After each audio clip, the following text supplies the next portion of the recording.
It was an ordinary Wednesday evening. I was in the kitchen, chopping onions for spaghetti, savoring the faint hum of the dishwasher. The kids were upstairs, arguing about which Netflix show to binge. The faint creaks of their footsteps and the occasional burst of laughter were my reminders of normalcy, small comforts in a life that often felt too routine. Julie's phone buzzed on the counter next to me. She wasn't home yet. Her Pilates class ran late most Wednesdays. Normally, I wouldn't pay attention to her notifications, but this time, the sound caught my ear in the stillness. I glanced down, expecting to see the usual, maybe a message from her group chat about carpool schedules, or a Pinterest notification with another lasagna recipe she'd pin and never make. But it wasn't that. The name that appeared on the screen stopped me cold. Dr. Victor. I frowned. It wasn't the first time his name had popped up on her phone. A week ago, she'd said he'd texted her about rescheduling a session. It hadn't seemed strange then, but now, a tiny ember of unease flickered in my gut. The screen locked itself before I could read the message. I told myself it didn't matter. He was our marriage counselor, after all. If anyone had reason to reach out to Julie outside of appointments, it was him. And yet, a sliver of doubt snaked its way into my thoughts. What could be so urgent that he'd message her during her Pilates class? The onions were forgotten. I stood there in the kitchen, knife in hand, staring at the blank screen as if it would offer me answers. The timer for the spaghetti buzzed. I turned off the burner and poured the boiling water into the colander, steam fogging my glasses. The routine soothed me, a domestic rhythm I'd perfected over the years. But that text had unsettled me, and now I couldn't shake the thought that something felt off. Julie came home about 20 minutes later, still wearing her leggings and a loose sweatshirt.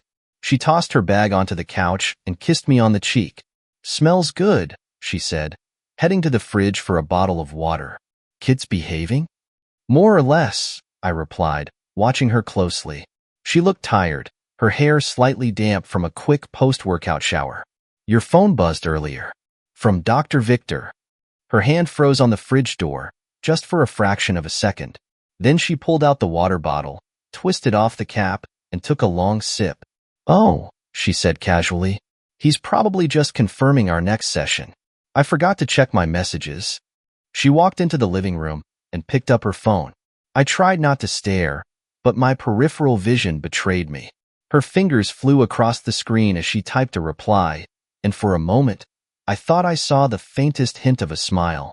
Not the kind she gave me, but something lighter, more private. A rock settled in my stomach. Later that night, as we lay in bed, I asked, "How was Pilates?" She hesitated. "Oh, it was fine. Anna wasn't there tonight, so I partnered with this new girl. Super chatty. Kind of exhausting, honestly."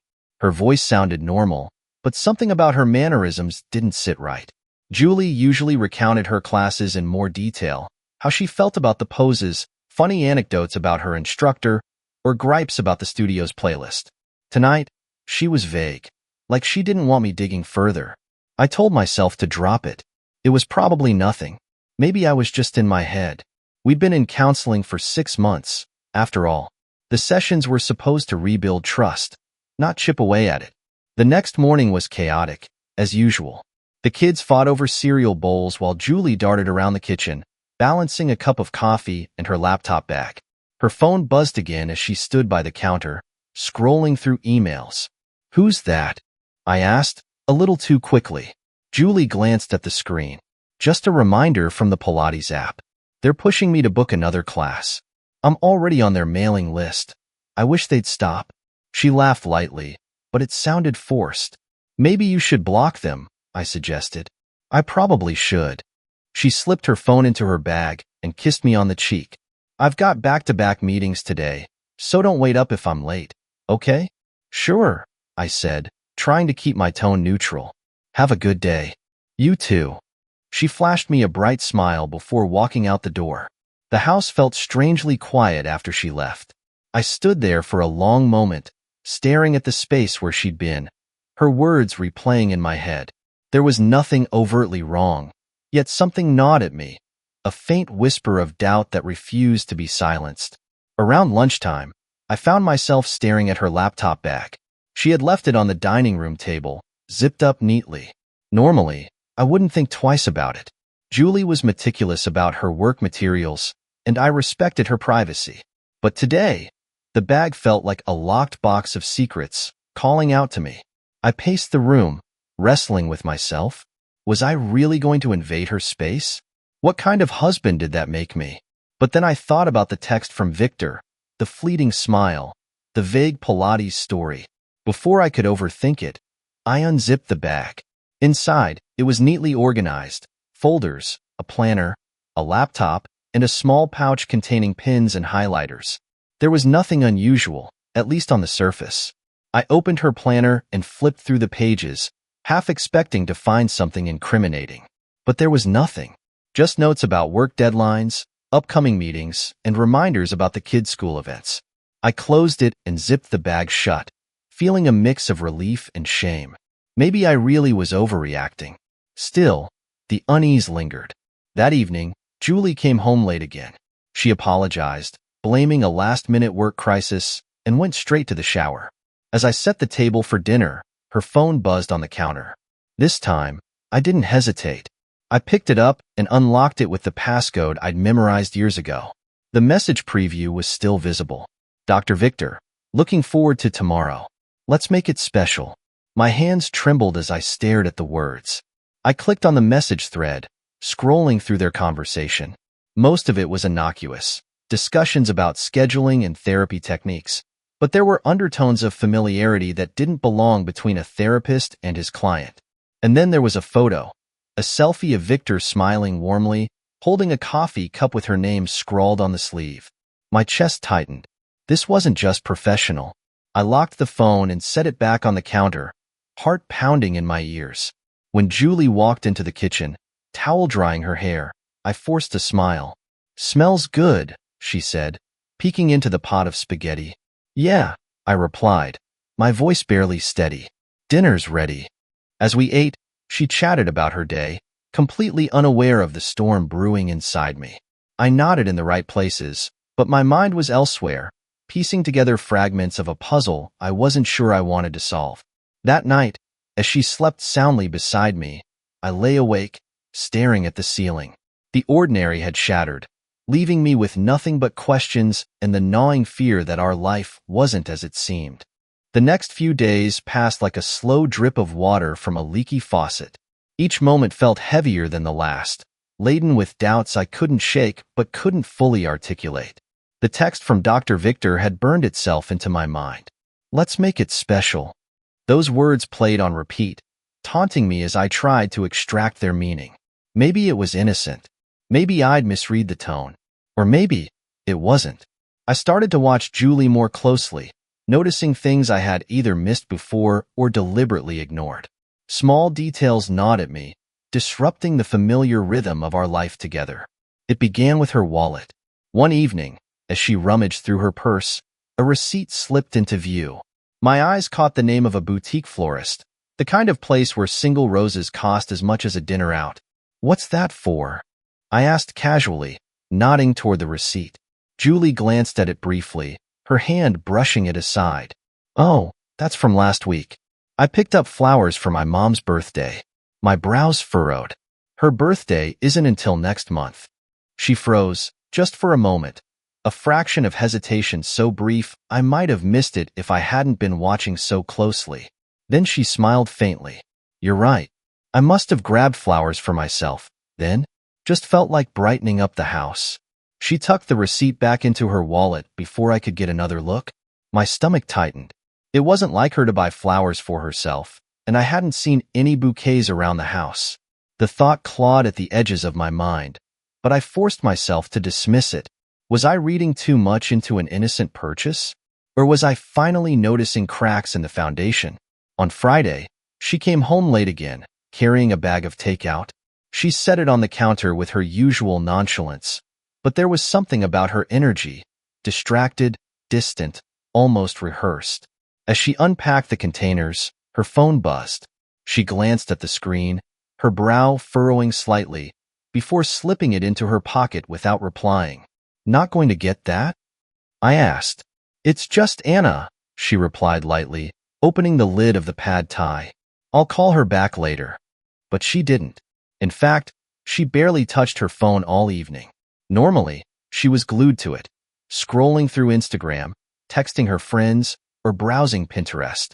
Her uncharacteristic disinterest only deepened my unease. By Saturday morning, I had nearly convinced myself I was overreacting.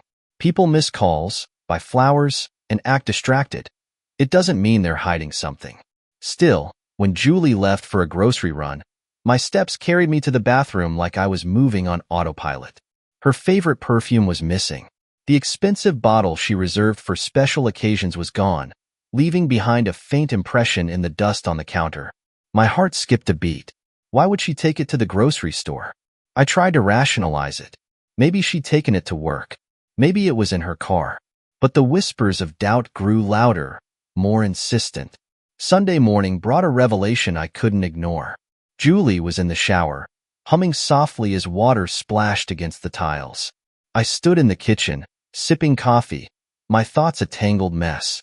Her gym bag caught my eye, slumped in the corner of the dining room, unzipped. Normally, she kept it in her car or closet. Why was it here? My pulse quickened as I approached the bag. I hesitated, guilt prickling my conscience. Was I really about to invade her privacy? But the memory of her lies, the florist receipt, and her missing perfume pushed me forward.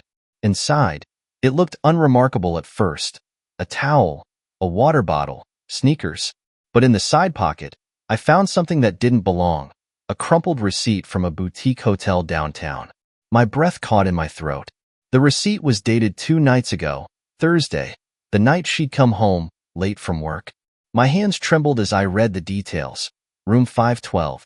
Charged to Julie's credit card. The sound of the shower stopped. Panic surged through me.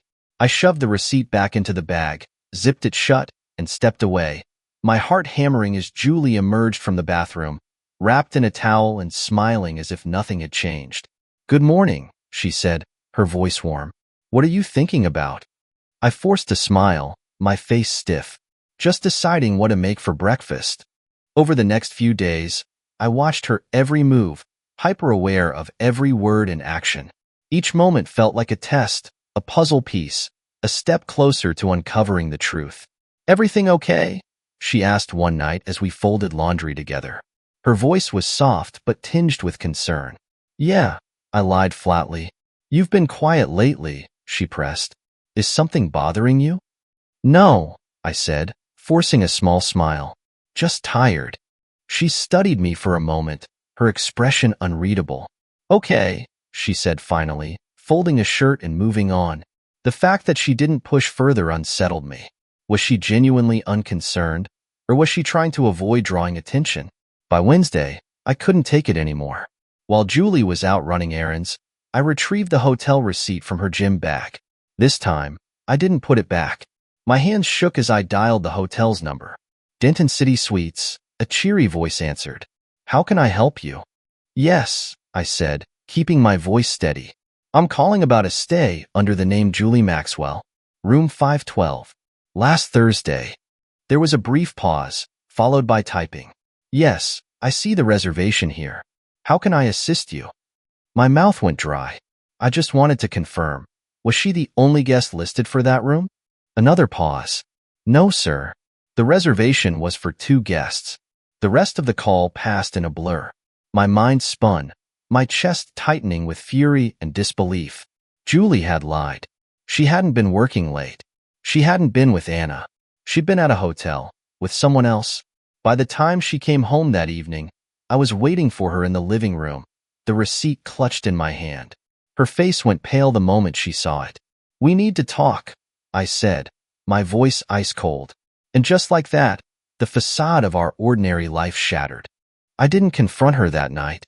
As Julie disappeared upstairs to put the kids to bed, I sat frozen in the living room, staring at the receipt. My mind was a storm of emotions, betrayal, doubt, and fear, all fighting for dominance. I thought about the hotel, the 2-guest reservation, and the easy smile she had given me that morning as she kissed me goodbye. But then another thought crept in, one that stopped my anger in its tracks. What if I'm wrong? If I confronted Julie and there was an innocent explanation, what then? Accusing your wife of infidelity isn't something you can take back. It would become a wedge in our already fragile marriage, possibly the blow that would finally shatter it. I folded the receipt carefully and slid it into the back of my wallet, as if hiding it there might also bury my suspicions. The idea felt ridiculous, but I couldn't bring myself to face her. Not yet. The next day, I called my best friend, Ryan. He was the kind of guy who could be brutally honest when needed, but he also had a knack for listening without judgment. If anyone could help me make sense of this mess, it was him. We met at a small coffee shop on the other side of town, away from familiar faces. I sat across from him, stirring my coffee absently, trying to find the right words. "What's going on, man?" Ryan asked, leaning forward. "You look like hell." I sighed, leaning back in my chair. "It's Julie. I think she's hiding something." His brows knitted together. "Like what?" I hesitated before pulling the hotel receipt from my wallet and sliding it across the table. "I found this in her gym bag." Ryan read it, his expression darkening. "Room 512, 2 guests," he murmured. "She hasn't said anything about this?" "No, and it doesn't add up. She said she was working late that night." Ryan looked up at me, his eyes cautious. "Look, I know this feels bad, but are you sure there isn't a reasonable explanation? You guys have been going to counseling, right? What if she stayed there for some work thing, or even a session? Maybe someone else booked the room." "She would have told me," I snapped. "If it was legitimate, why would she lie?" Ryan studied me for a moment, then nodded slowly. "Okay, so what are you gonna do?" "I don't know." The words felt like admitting defeat. "I can't just accuse her. What if I'm wrong?" "You won't know unless you ask," Ryan said gently. "But I get it. If you're not ready for that, maybe keep watching. Collect more information before you make a move." I nodded, grateful for his advice even as my stomach churned. "Thanks, man. Anytime. And hey," he added, his voice softer, "whatever happens, you're not alone." That evening, I came home to find Julie in the kitchen, humming softly as she cooked. She wore a casual dress, her hair pulled back in a loose ponytail. She looked so normal, so comfortable, that I felt like a stranger in my own home, holding this secret I couldn't share. "Dinner smells great," I said, forcing a smile as I joined her by the counter. She smiled back, but something was missing. Or maybe it was me. My mind was looking for cracks, searching for evidence of her betrayal in places it might not even exist. Then I noticed her hands. Her wedding ring was missing. "Lose something?" I asked, gesturing to her bare finger. Julie glanced down, her cheeks flushing slightly. "Oh yeah, I must have taken it off when I was washing dishes earlier." She held up her soapy hands as if to prove her point. "I'll grab it after dinner." I nodded, but my gut twisted.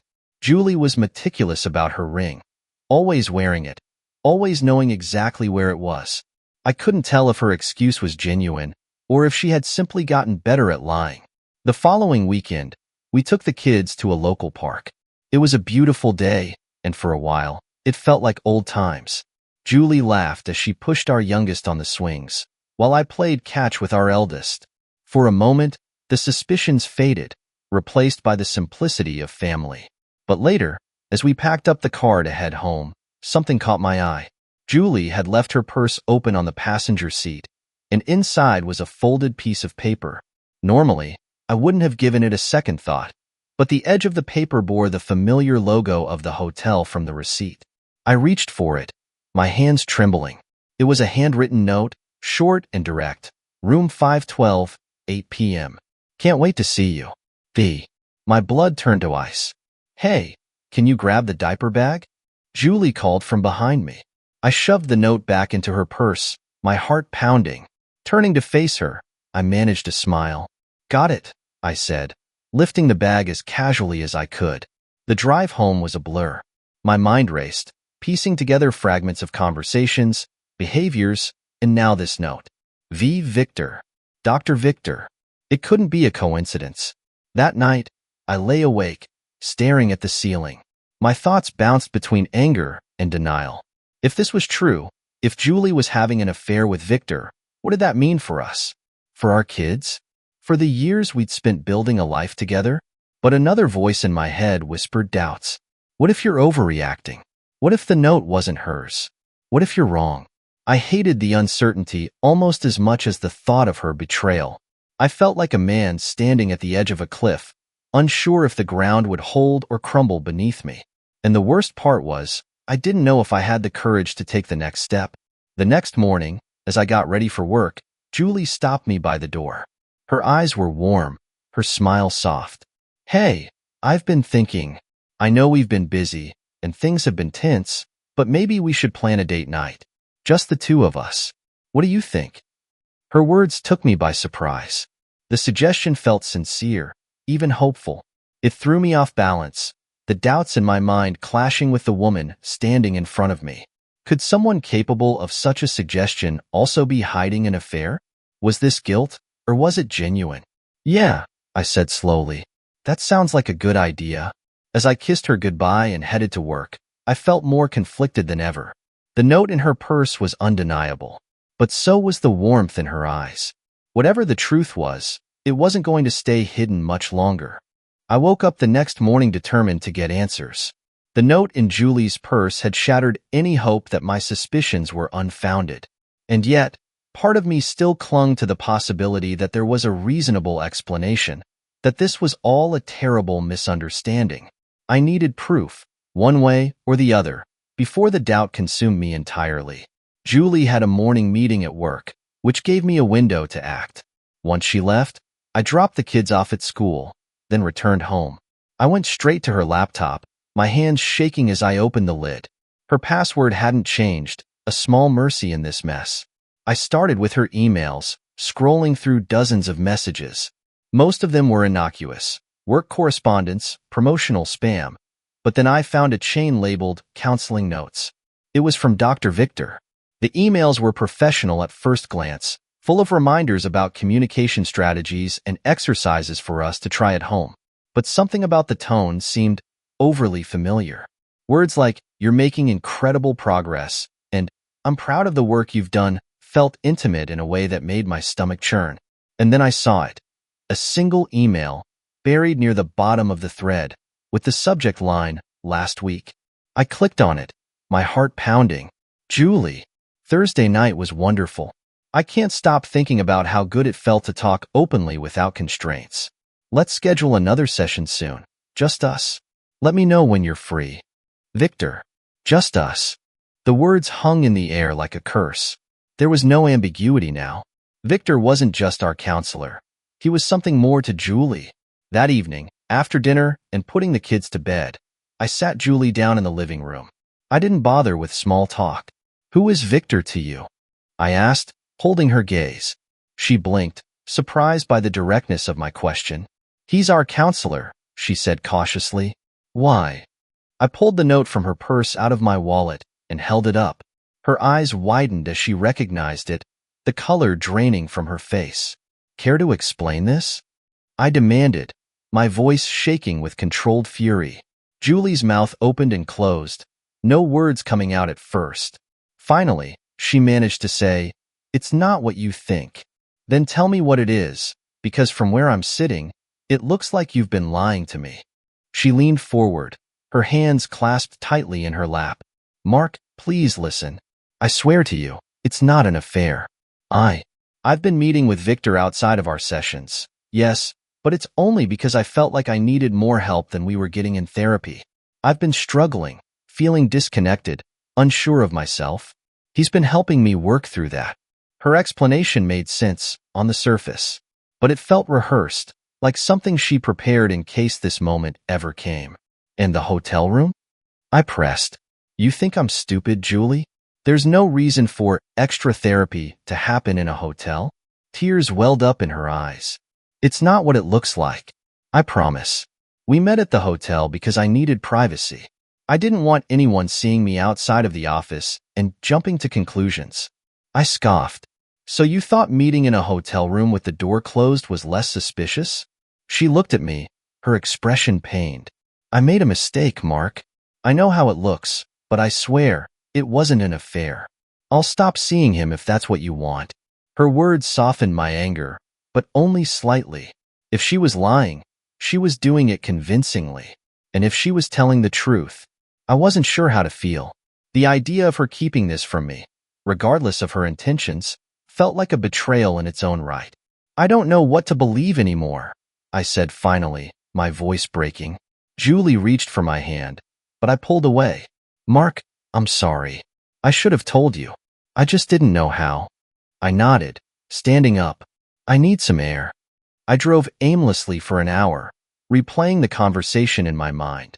Julie's explanation was plausible enough to stop me from walking away entirely, but it still didn't sit right.